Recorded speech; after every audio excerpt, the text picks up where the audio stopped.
आखिर क्यों भारत के करोड़पति एक्ट्रेस, क्रिकेटर या अन्य अमीर लोग भारत छोड़ दुबई या सिंगापुर जैसे देशों में शिफ्ट होते जा रहे हैं? क्या उनको अपने देश से प्यार नहीं रहा, या वहां उनको ऐसी सुविधाएं मिलती हैं जो कि भारत में नहीं?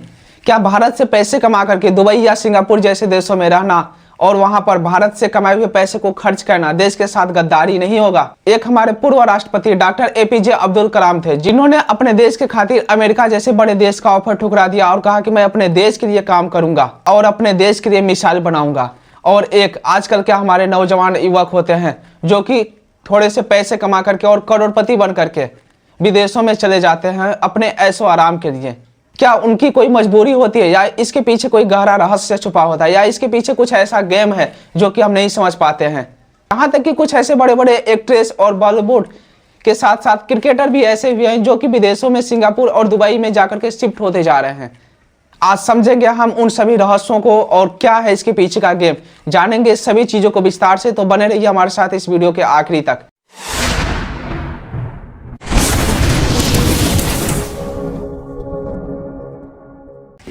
नमस्कार दोस्तों, हेनरी प्राइवेट वेल्थ माइग्रेशन के एक रिपोर्ट के अनुसार 2023 में कुल 5100 भारतीय जो कि करोड़पति है उन्होंने भारत की नागरिकता छोड़ी। यह रिपोर्ट 2024 में 4300 हो गया।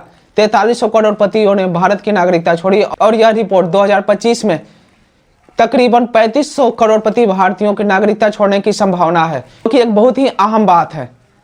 इसका सबसे मुख्य कारण है टैक्स, TAX। ये 3 अक्षर का जो टैक्स है ये बहुत ही बड़ा इफेक्ट डालता है और यही सबसे बड़ा रीजन है कि जो हमारे भारत के लोग हैं वो विदेशों में शिफ्ट होने के लिए मजबूर हो रहे हैं। जानेंगे इस टैक्स को विस्तार से, ये टैक्स क्या है और कैसे टैक्स हमें इतना दबाव डाल रहा है कि जो करोड़पति या जो बड़े लोग हैं उनको भारत छोड़ने पे मजबूर कर रहा है। सबसे पहले बात करते हैं कि टैक्स क्या है और यह भारत में कितने प्रकार का होता है। देखिए, टैक्स वह पैसा है जिसे सरकार हमसे लेती है ताकि स्कूल बन सके, सड़कें बन सके, अस्पताल चल सके, देश की सुरक्षा व्यवस्था के साथ साथ देश की अर्थव्यवस्था भी मजबूत हो सके।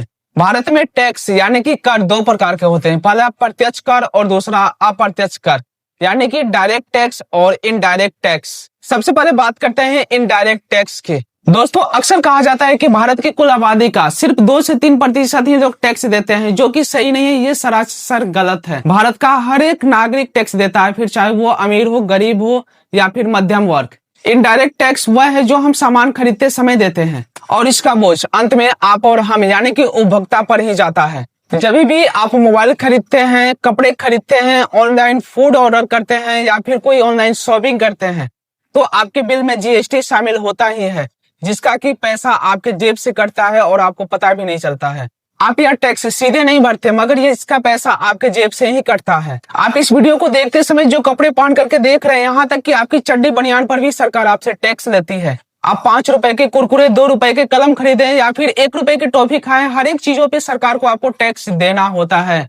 हर चीजों पर सरकार हमसे इनडायरेक्ट तरीके से टैक्स वसूल करती है। यानी कहा जाए कि सुबह से शाम तक हम जिन भी चीजों का यूज करते हैं उन पर सरकार को हमें हर एक चीजों पर टैक्स देना होता है। मतलब भाई, भारत में टैक्स से कोई नहीं बच सकता है, ना चड्डी, ना बनियान, ना कुरकुरे, ना टॉफी। इनडायरेक्ट टैक्स एक ऐसा टैक्स है जो आपकी लाइफ में बिना आपसे पूछे एंट्री देता है और आपको हर सुबह गुड मॉर्निंग कर करके आपकी जेब खाली करते रहता है। दोस्तों, अभी तक हमने इनडायरेक्ट टैक्स यानी कि GST का पूरा खेल समझा।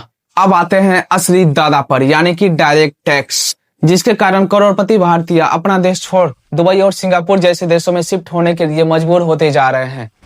ये ऐसा टैक्स है जो चुपके से नहीं बल्कि सीधे आपकी इनकम पर लगता है। ये डायरेक्ट टैक्स 2 तरीके से होते हैं, पहला इनकम टैक्स और दूसरा कॉर्पोरेट टैक्स। दोस्तों, इनकम टैक्स आपकी कमाई पर लगता है और कॉर्पोरेट टैक्स कंपनियों की प्रॉफिट पर लगता है। यानी कि कंपनी ने जो प्रॉफिट कमाया है उस पर जो सरकार को टैक्स देना पड़ता है उसे हम कॉर्पोरेट टैक्स कहते हैं। अब अपने असली मुद्दे पर आते हैं जो कि इनकम टैक्स है और यह कैसे अमीर लोगों का सरदर्द बना हुआ है। वर्ष 2024 में यानी कि पिछले साल सरकार ने सिर्फ टैक्स से 34 लाख करोड़ रुपए कमाए थे, जिसे हम सोच भी नहीं सकते हैं, जिसमें से कि तकरीबन 20 लाख करोड़ सिर्फ इनकम टैक्स से आए थे और उसमें 14 लाख करोड़ से थोड़े से ज्यादा GST टैक्स, कस्टम टैक्स और अन्य सभी टैक्स से आए थे।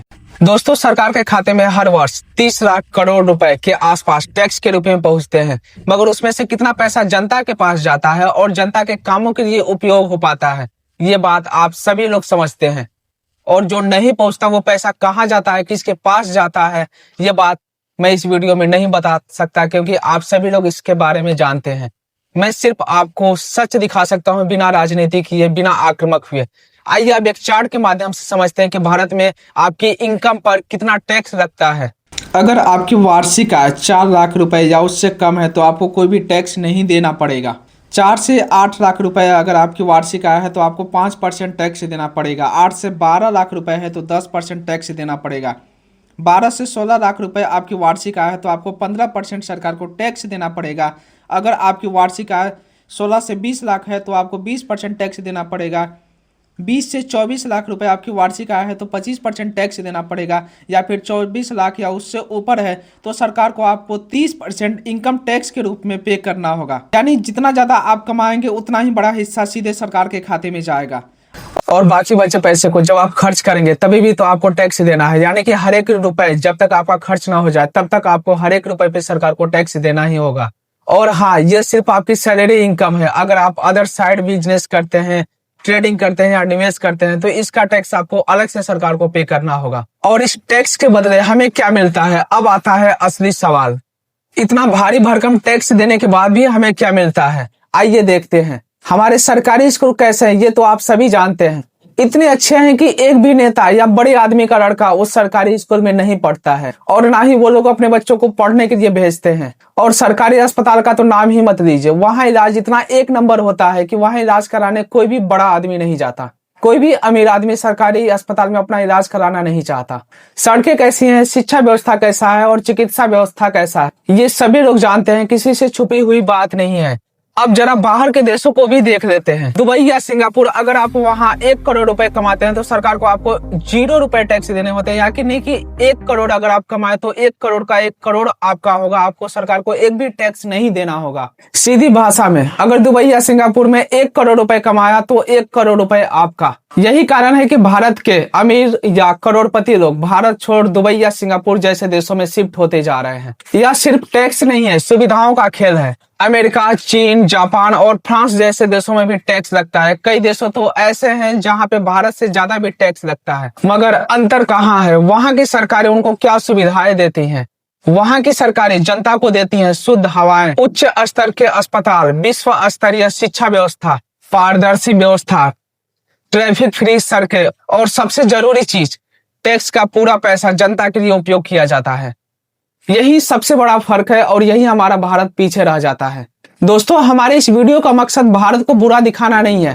भारत दुनिया के सबसे ताकतवर देशों में गिना जा सकता है, मगर यहाँ की कुछ व्यवस्थाएं को सही करने की जरूरत है। टैक्स तो सरकार के खाते में पहुंच जाता है, मगर उसका फायदा जनता तक नहीं पहुंच पाता। यही हमारी सबसे बड़ी समस्या है।